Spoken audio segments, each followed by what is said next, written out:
Good afternoon and welcome. I'm Cathy Weiss, the Executive Director of the Stoneleigh Foundation, and it's really wonderful to see everybody here today. As many of you know, the Stoneleigh Foundation is dedicated to improving the life outcomes of vulnerable children.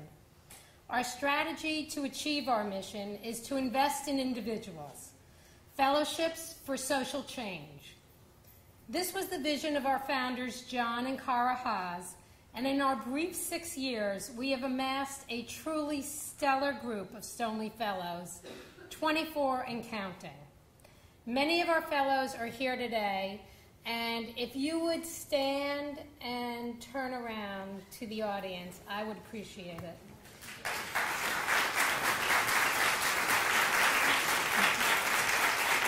And you can stand. I can wax on effusively about each of them and the impact their work is making, but time doesn't permit this. So I encourage you all to take a mental note of them, read their brief narratives in your folders, and seek them out during the reception because they really are doing extraordinary work. I would also like to acknowledge our wonderful board of directors and the amazing Stoneleigh staff, Diana Milner, Christopher Abreu, and Rona Navarra, who passionately make our work matter. I'm truly grateful to the public dignitaries who made the time to be here today. At Stoneleigh, it's our priority to connect the unconnectable, for it's only collectively that we can improve the well-being of children. We fundamentally believe that we must unite across systems, departments, and agencies to serve children in the context of their family and their community needs. Without willing partners who support our fellows, and without all of you who cared enough to come today, we'd be unable to succeed. So thank you. To date, Stoneleigh has focused on children involved or at risk of involvement in the child welfare and the juvenile justice systems. But as we were thinking about the symposium this year, we couldn't keep Stoneleigh Fellow Dr. Ted Corbin's quote out of our heads. Our children are dying, and we can stop it. And quickly we realized that there is no more vulnerable child than the one who doesn't feel safe in school or walking on his or her block or at home. The fact is, all of us in this room can actually protect them and ensure their well-being if we decide that this is important and make it our collective priority. Some of you can change their reality through legislative, policy, and practice reforms. However, all of us can decide to accept nothing short of safe communities, families, and schools. I recently read David Kennedy's book, Don't Shoot. At page 13, I almost had to put it down. Reading that young black men were posting obituaries about themselves on Facebook, that they are getting their affairs in order in anticipation that they wouldn't be alive for long, made me want to weep. Ladies and gentlemen, what does it say about this country when our youth aren't dreaming about college or family or careers, but anticipating death?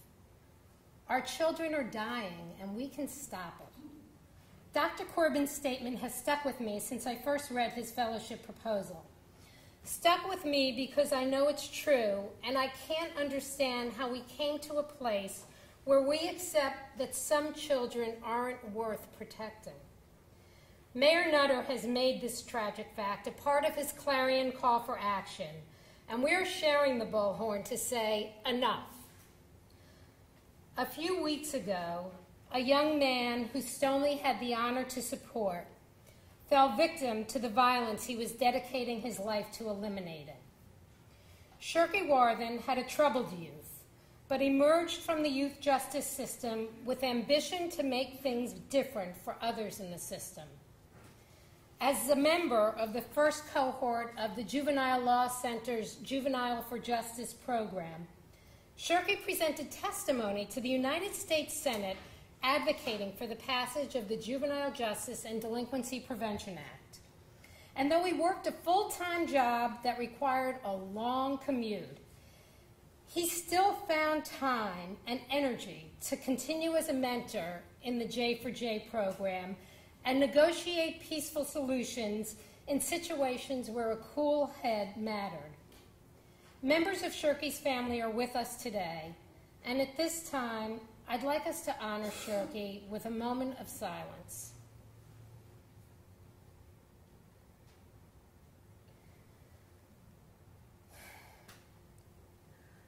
Ironically, if you look at national statistics, you know that the last 20 years have seen a substantial and sustained reduction in direct violence in the United States, with homicides falling and fewer juveniles being detained.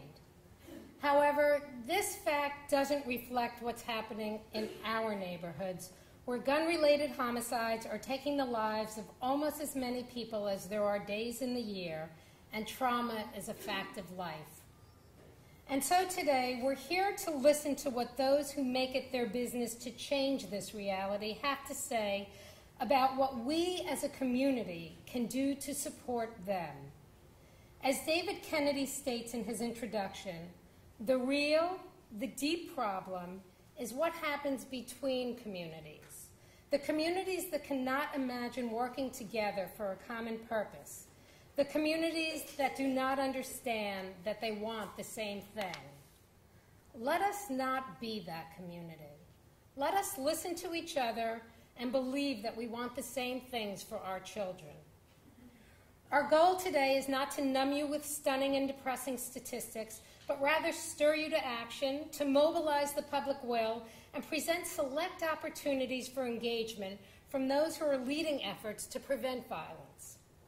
All across this country, cities are coming together to reduce violence and create hope for their youth. It's time for us to do so as well. For it isn't just the job of the mayor, the police, or DA, the SRC, or the community arts centers to fight youth violence. As James Baldwin said, these are all our children. We will all profit by or pay for whatever they become. Thank you.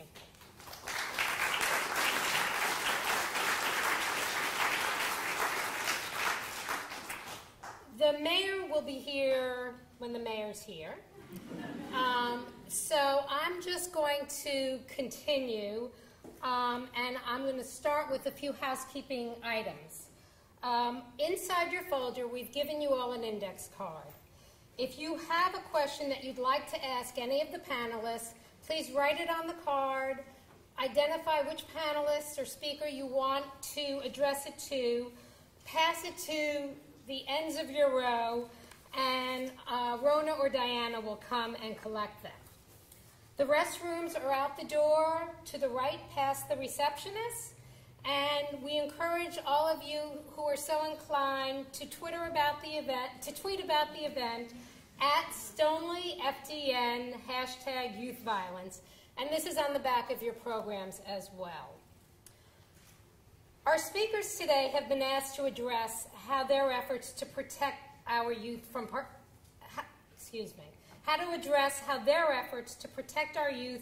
participating or falling victim to youth violence can be aided and expedited by your involvement. I encourage you to read their already brief bios in your programs, but I'll provide a brief introduction. First, our keynote speaker.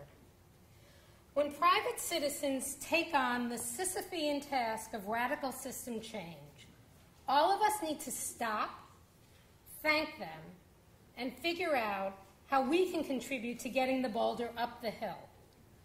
Lorene Carey is an internationally renowned author, an agent of social change and community activist, and now a tireless member of the School Reform Commission. As head of the Commission's New Safety and Community Engagement Committee, she has the task of delivering a comprehensive strategy for what SRC Chair Pedro Ramos has identified as one of the Commission's highest priorities, school safety. Ladies and gentlemen, Lorene Carey.